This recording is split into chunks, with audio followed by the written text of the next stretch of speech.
সামাজিক যোগাযোগ মাধ্যমে ভাইরাল হওয়া এক মানবিক গল্প সবার হৃদয় ছুঁয়ে গেছে। গাইবান্ধার এক দরিদ্র পিতা রাজু মিয়া, যিনি ঢাকায় রিকশা চালিয়ে তার ছেলের শখ পূরণ করতে একটি সাইকেল কেনেন, কিন্তু সাইকেল সহ রাজধানী থেকে নিজ বাড়ি গাইবান্ধা ফেরার মতো পর্যাপ্ত ভাড়া না থাকায় বাধ্য হয়ে সেই সাইকেল চালিয়ে দীর্ঘ পথ পাড়ি দিতে থাকেন।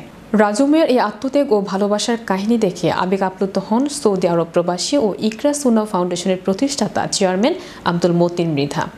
ইকরা সুন্নাহ ফাউন্ডেশনের পক্ষ থেকে রাজু মিয়ার পরিবারকে চাল, ডাল, তেল, সবজি, লাচ্চা সেমাই, দুধসহ ঈদুল আজহার খাদ্য সামগ্রী উপহার দেওয়া হয়। পাশাপাশি তার পরিবারের সদস্যদের জন্য নতুন ঈদের পোশাকও প্রদান করা হয়। শুধু তাই নয়, ফাউন্ডেশনের পক্ষ থেকে রাজু মিয়াকে 2টি ছাগল পালন করার জন্য উপহার হিসেবে দেওয়া হয়, যাতে ভবিষ্যতে তিনি স্বাবলম্বী হতে পারেন।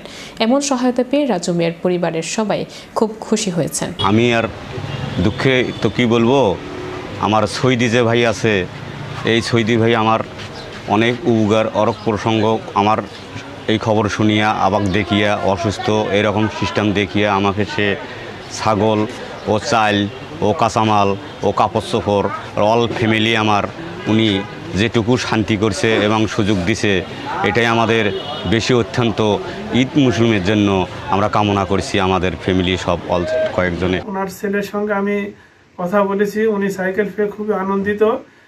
যদিও কুরবানি দিতে পারেনি, আমি ওনাকে কুরবানির প্রতিশ্রুতি দিয়েছিলাম।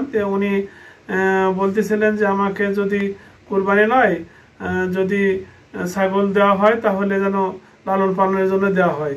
আমাদের ইকরা সুন্নাহ ফাউন্ডেশনের পক্ষ থেকে ওরা ওনাকে চাল, ডাল থেকে শুরু করে নিত্য প্রয়োজনীয় জিনিস, পোশাক আশাক, ঈদ সামগ্রী সহ আমরা বিভিন্ন কিছু এর আগে আমরা দিয়েছিলাম। আজ আমরা ওনাকে 2টি ছাগল উপহার দিলাম।